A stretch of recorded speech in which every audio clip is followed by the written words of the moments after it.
सुखी संपन्न अगड़े लोग, उन्हीं की महिलाएं पढ़ी लिखी हैं, वो तो आज बगैर रिजर्वेशन के भी जीत के आ जाती हैं।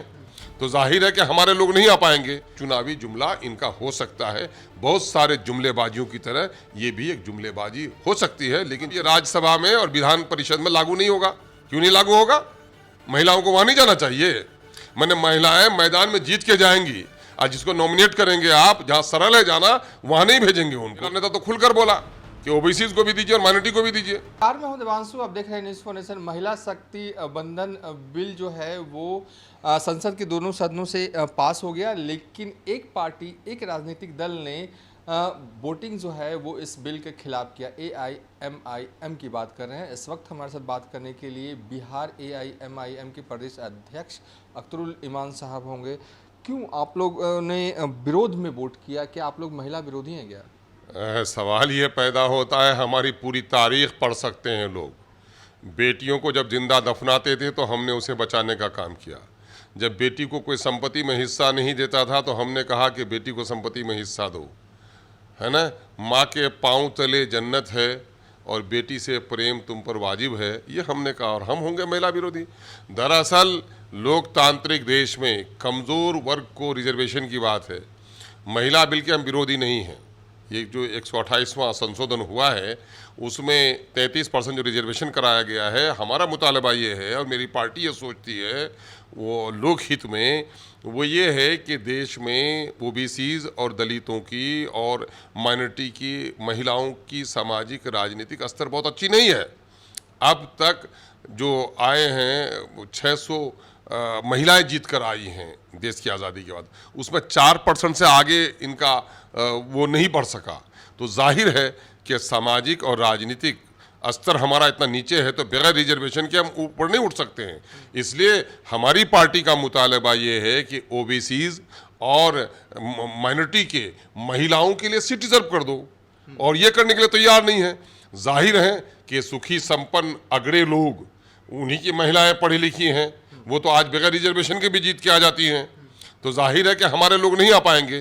तो हमारा प्रतिनिधित्व तो यूं ही घटा हुआ है और फिर महिला के नाम पर घटाएंगे। असल ऑब्जेक्शन इस बात पर है, और मैं समझता हूं कि लोकतांत्रिक प्रणाली में जो कमज़ोर वर्ग हैं उसके रिजर्वेशन की बात कही गई है और इसी की हम वकालत कर रहे हैं। अच्छा, ललन सिंह ने आज बयान दिया, उन्होंने कहा कि बीजेपी जो है वो एक तरह से ये जो बिल है वो जुमला ही है, लागू करना नहीं है। पहले परिसीमन आयोग बनेगा, उसके बाद चीज़ें तय हो जाएंगी। ये सब करते करते 2029 तक जो है वो बीत जाएगा। तो क्या आपको लगता है कि बीजेपी असल में लागू करना चाहती है या सब कुछ जो है वो चुनावी शगुफा के तरीके लग रहा है? नहीं, ये बहुत हद तक इस बात में सच्चाई है कि चुनावी शगुफा भी हो सकता है।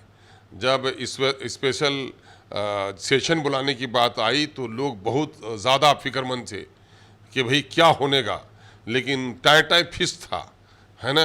और सिर्फ यही एक बना के रखा गया, भाई आप करना चाहते हैं, आप जीत के आइए ना, दोबारा कीजिएगा। और करना चाहते थे तो बुद्धि अभी आई क्या, है ना। 10 साल बीतने जा रहा है तो अब आपकी बुद्धि आई, 10 साल से आप हैं, तो आपने पहले कराया क्यों नहीं? ये बहुत हद तक चुनावी जुमला इनका हो सकता है। बहुत सारे जुमलेबाजियों की तरह ये भी एक जुमलेबाजी हो सकती है, लेकिन चूंकि इसने पारित कराया है, एक बड़ा प्रोसेस और होना बाकी है और फिर उसके लिए डिलिमिटेशंस कमेटी बननी है, तो डिलिमिटेशन कराने में लेट करा देंगे। बहुत सारे कानून पास होकर बस्ते में बैठे हैं जो फिर देश के विधानसभाओं से पारित होना है। और बड़ी चालाकी से इसने काम किया है कि साहब ये राज्यसभा में और विधान परिषद में लागू नहीं होगा। क्यों नहीं लागू होगा? महिलाओं को वहां नहीं जाना चाहिए। मैंने महिलाएं मैदान में जीत के जाएंगी, आज जिसको नॉमिनेट करेंगे आप, जहां सरल है जाना वहां नहीं भेजेंगे उनको। ये तो महिला विरोधी भी है, ये दोनों कार्ड खेलते हैं। इसके माने अपने चहेते लोगों को भेज देंगे वहां पर। ये बड़ा खतरनाक है, ये अंदाज अच्छा नहीं है। महिलाओं को कहीं ना कहीं से धोखा और फरेब दिया जा रहा है। महिला सशक्तिकरण की बात ये लोग करते हैं, महिलाओं का मान सम्मान नहीं है। आपने भी तो बीते विधानसभा चुनाव में किसी महिला को टिकट नहीं दिया।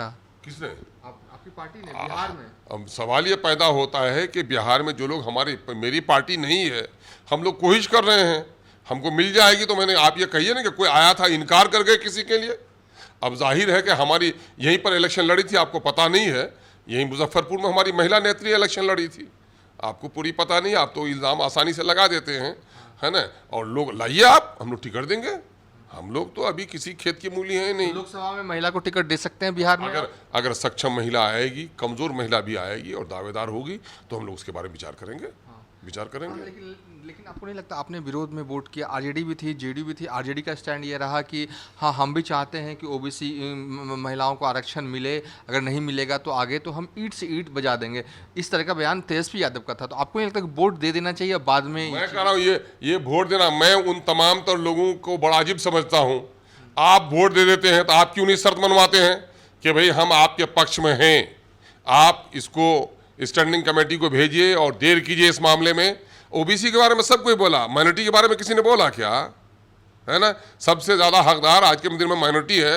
माइनॉरिटी के बारे में बोलते हुए काहे लाज लगती है लोगों को? है ना, मेरा नेता तो खुलकर बोला कि ओबीसी को भी दीजिए और माइनॉरिटी को भी दीजिए, है ना। तो अब लोग बोलते हैं हमारे बारे में, तो आज के दिन में कोई बोलने के लिए तैयार नहीं है। बिल को रुकवाया जा सकता था, बिल पर विचार करने के लिए गुजारिश की जा सकती थी, लेकिन ये सारा तमाशा देखना है कि वहाँ की गुफ्तगू तो सब लोगों की पहुँच जाएगी। सबको भाई अपने सत्ता से प्यार है भाई, है ना। जनहित के लिए काम करने वाले लोग बहुत कम रह गए हैं।